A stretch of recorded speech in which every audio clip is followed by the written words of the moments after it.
తూర్పు గోదావరి జిల్లా doctor BR Ambedkar Konaseema జిల్లాలకు ప్రత్యేక దివ్యాంగుల సంక్షేమ కార్యాలయాలను ఏర్పాటు చేసి సమస్యల పరిష్కారానికి చర్యలు తీసుకోవాలని కోరుతూ అఖిల భారత వికలాంగుల హక్కుల వేదిక జిల్లా కమిటీ ఆధ్వర్యంలో కాకినాడ జిల్లా వికలాంగుల సంక్షేమ శాఖ కార్యాలయం ఎదుట ధర్నా నిర్వహించారు.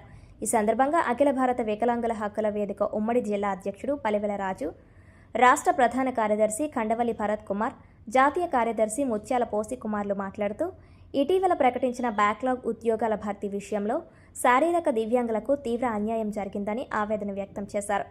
అధికారులు ఆయా శాఖలకు మరోసారి నోటీసులు అందించి ఎక్కువ ఉద్యోగ అవకాశాలు కల్పించాలని కోరారు. అలాగే దివ్యాంగుల సంక్షేమ శాఖ కార్యాలయంపై ఉద్యోగ సంఘాల పేరుతో పెత్తనం చెలాయిస్తున్న బయట వ్యక్తులకు అడ్డుకట్ట వేయాలని డిమాండ్ చేశారు.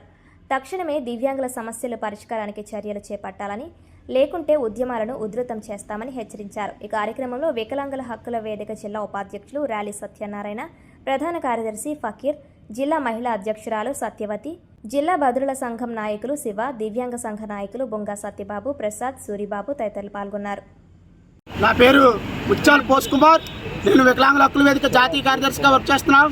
ఈ రోజున ఇలా వికలాంగుల సంక్షేమ శాఖ కార్యాలయం ముట్టడికి మేము పాల్గొనడానికి ముఖ్య కారణం ఏంటంటే, ఈ రోజున వికలాంగుల సంక్షేమ శాఖ వారు చాలా డిపార్ట్మెంట్లకి ఉద్యోగాలు ఇవ్వండి అని లెటర్లు పెట్టిన చాలా డిపార్ట్మెంట్ల నుంచి ఉద్యోగాలు అయితే వారు మాకు లేవు అని చెప్పి రాసి ఇచ్చి ఉన్నారు. వారిపై మేము ప్రధానమైన డిమాండ్ ఏం చేస్తున్నామంటే, వికలాంగులు మీ దగ్గర ఉద్యోగాలు గవర్నమెంట్ ఉద్యోగాలకు పనికి రాకపోతే వారందరిపై కూడా దివ్యాంగుల హక్కుల చట్టం 2016 ప్రకారం వారిపై సెక్షన్ 92A ప్రకారం అట్రాసిటీ కేసులు నమోదు చేయాలి ఆ డిపార్ట్మెంట్లపై అని చెప్పి ప్రధానమైన డిమాండ్తో మేము ఇక్కడికి రావడం జరిగింది. ఎందుకంటే ఆర్థోపెడిక్ వికలాంగులకి 45 సంవత్సరాలు 50 సంవత్సరాలు దగ్గర పడుతున్న రిక్రూట్మెంట్లో 2 ఉద్యోగాలు 1 ఉద్యోగాలు ఉంటే ఉమ్మడి తూర్పుగోదావరి జిల్లాలో ఉన్న లక్షలాది మందికి ఎప్పుడు న్యాయం జరుగుతుందని మేము వేడుకుంటున్నాం. సార్, మీరు ప్రతి డిపార్ట్మెంట్ నుంచి కూడా వికలాంగుల సంక్షేమ శాఖ వారు ఎందుకు పోస్టులు తీసుకోవట్లేదు, వాళ్ళపై ఎందుకు మీరు చర్యలు తీసుకోవట్లేదని మేము చెప్తున్నాం. కోనసీమ జిల్లా ఏర్పడింది, రాజమండ్రి జిల్లా ఏర్పడింది. కోనసీమ జిల్లాకి మొత్తం 170 నుంచి 200 ఆఫీసులు వచ్చినాయి.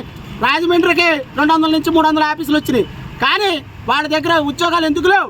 వాళ్ళకి రికమెండేషన్లకి వాళ్ళ యొక్క చుట్టాలకి బంధువులకు ఉద్యోగాలు ఉన్నాయి, కానీ మా వికలాంగులకు ఇవ్వడానికి వాళ్ళ దగ్గర పోస్టులు లేవని చెప్పి వాళ్ళు లెటర్లు ఇవ్వడం ఎంతవరకు సమంజసమని.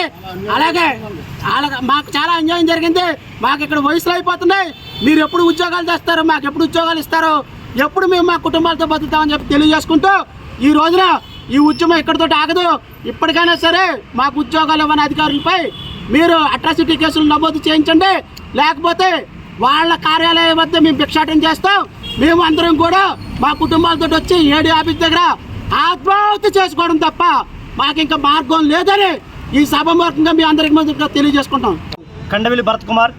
నేను అఖిల భారత వికలాంగుల హక్కుల వేదిక రాష్ట్ర ప్రధాన కార్యదర్శిగా పనిచేస్తూ ఉన్నాను. మరి ఈరోజు నిరసన చేయడానికి ప్రధాన కారణం మరి దివ్యాంగులంటే అన్ని కులాలు, అన్ని మతాలు, అన్ని సామాజిక వర్గాలు మేము కలిసి పనిచేస్తూ ఉంటాం. కానీ వికలాంగుల సంక్షేమ శాఖ అధికారులు మాత్రం ఇక్కడ విభజించు పాలించు అనే రీతిగా దళిత వికలాంగులు ఎవరైతే మరి అధ్యక్షులుగా లేదంటే సంఘ నాయకులుగా ఉన్నారో వాళ్ళపై వివక్ష చూపుతూ మేమిచ్చిన ప్రతి ఫిర్యాదును కూడా పక్కన పెడుతూ చాలా నిర్లక్ష్యంగా వ్యవహరించడమే కాకుండా చాలా అవమానకరంగా మాట్లాడుతూ ఉన్నారు. మేము దొంగలుగా కూడా మమ్మల్ని చిత్రీకరించే ప్రయత్నం చేస్తున్నారు. మేము చాలాసార్లు, ఎందుకంటే వికలాంగుల సంక్షేమ శాఖలో అనేక అవకతవకలు జరుగుతూ ఉన్నాయి. మేము త్వరలో కూడా దాన్ని బయటపెట్టడానికి కూడా మేము ప్రయత్నం చేస్తూ ఉంటాం. మేము మరి వికలాంగుల సమస్య ముఖ్యంగా 3 జిల్లాల్లో ఎక్కడా కూడా మరి వికలాంగ సంక్షేమ కార్యాలయాలు లేవు, అసిస్టెంట్ డైరెక్టర్ లేరు. ప్రభుత్వాన్ని కూడా ఇది విన్నవిస్తూ ఉన్నాం. ఒక్క కాకినాడలోనే ఉంది, మరి అంబేద్కర్ కోనసీమ జిల్లాలో, అలాగే రాజమండ్రి తూర్పుగోదావరి జిల్లాలో కూడా వికలాంగ సంక్షేమ శాఖ మరి ఆఫీసును ఏర్పాటు చేయాలని మేము ప్రభుత్వానికి విన్నవిస్తూ ఉన్నాం. మరి మేమిచ్చిన ప్రతి ఫిర్యాదును క్షుణ్ణంగా పరిశీలించలేదు కాబట్టి ఈరోజు మా నిరసన కార్యక్రమాన్ని మేము తెలియజేస్తూ ఉన్నాం.